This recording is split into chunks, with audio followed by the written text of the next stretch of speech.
There will be no grand jury to investigate the February shooting death of 17-year-old Trayvon Martin. A jury had been expected to convene tomorrow to decide whether to bring charges against the shooter, George Zimmerman, but for now, the investigation remains unresolved. The outcome could cast a spotlight on laws already on the books around the country. March for Trayvon! The dispute over the killing of Trayvon Martin has sparked a national debate about race, justice, and when it is reasonable to act in self-defense. In declining to impanel a grand jury to look into the case, State Attorney Angela Corey will now tackle those issues herself. The decision should not be considered a factor in the final determination of the case, the prosecutor said in a written statement. At this time, the investigation continues, and there will be no further comment from this office.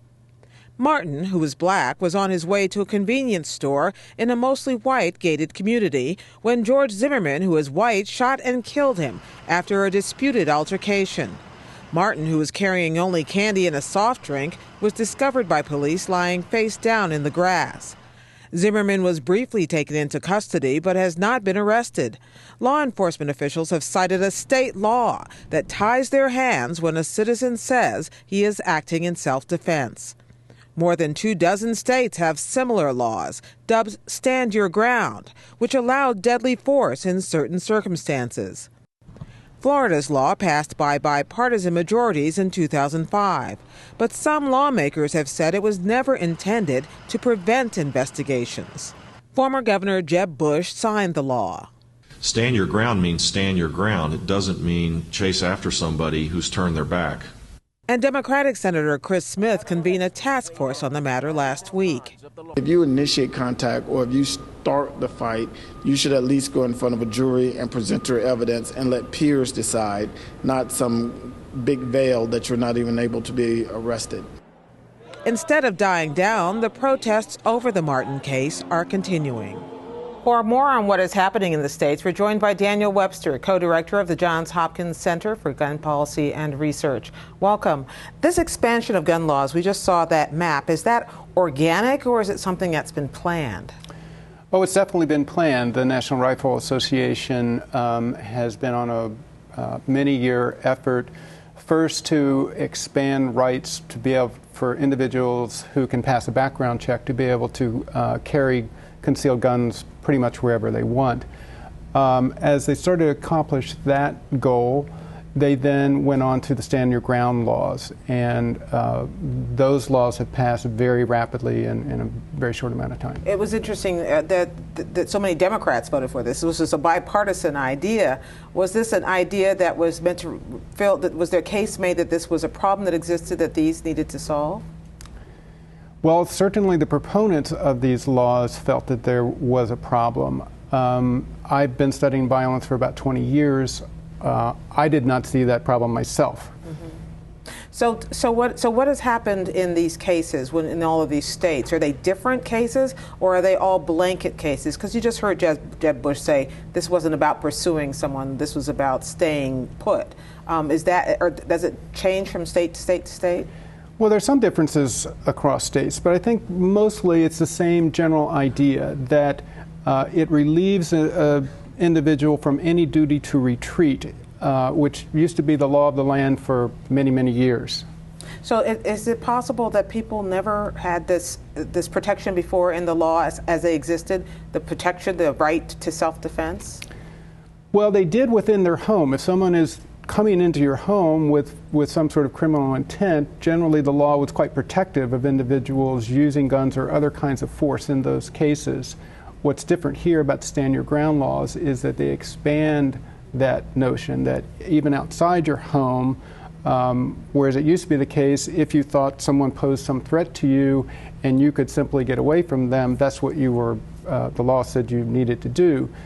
Now it's a totally different situation, and if you can prove any kind of perceived threat, presumably you can use lethal force, even if the threat you perceived wasn't even lethal. And so there's very big differences. You've been studying this for a while. Has the force of gun rights activity and gun control activity moved from the federal government now to the state level? Well, that's been the case for very long. They try to do whatever they can at the federal level, each side of the issue, advocates on each side of the gun debate. But they've found it often quite easier to get things done at the state level.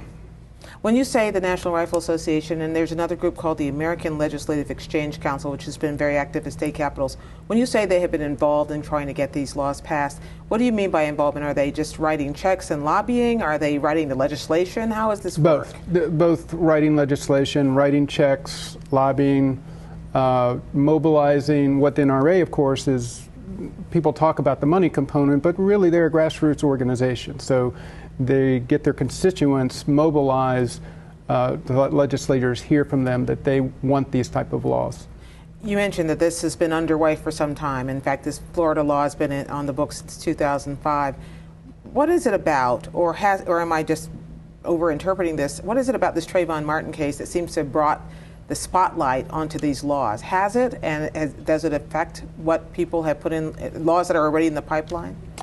I don't know if it's going to affect laws already in the pipeline. I think getting to your initial question about sort of what is it unique about this, because these laws have been around for a while, I think there were some unique circumstances here. An individual who had called repeatedly 911 was pursuing someone who was unarmed, an unarmed teenager. So I think that the fact that, you know, with media, whenever you have recordings or other kind of things, that will help you make that a case. So to the extent that this suddenly was brought to people's attention by this one spectacular case, are there other laws in the pipeline, gun control or gun rights laws in the pipeline, that maybe in 5 years we'll be looking at and saying, hey, they were passing these at the time too? Are there other activities underway?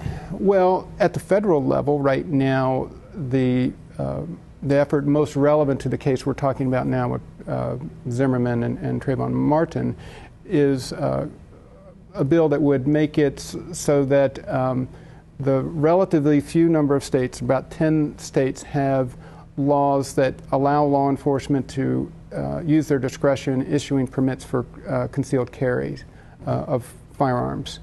The bill under consideration would make it so that a state would have to honor a concealed carry permit from any state in the United States. So Florida, for example, has one of the least restrictive, most permissive types of laws, and people were already getting permits from Florida that they use in other states that allow that. But what's under consideration in Congress now would make it so that across the board, states like Maryland, for example, that have what's called a may issue concealed carry, would have to honor permits from states with very lax standards. Okay, well, we'll be watching all of those. Of course, Daniel Webster, the Johns Hopkins Center for Gun Policy, thank you so much for joining us. Thank you.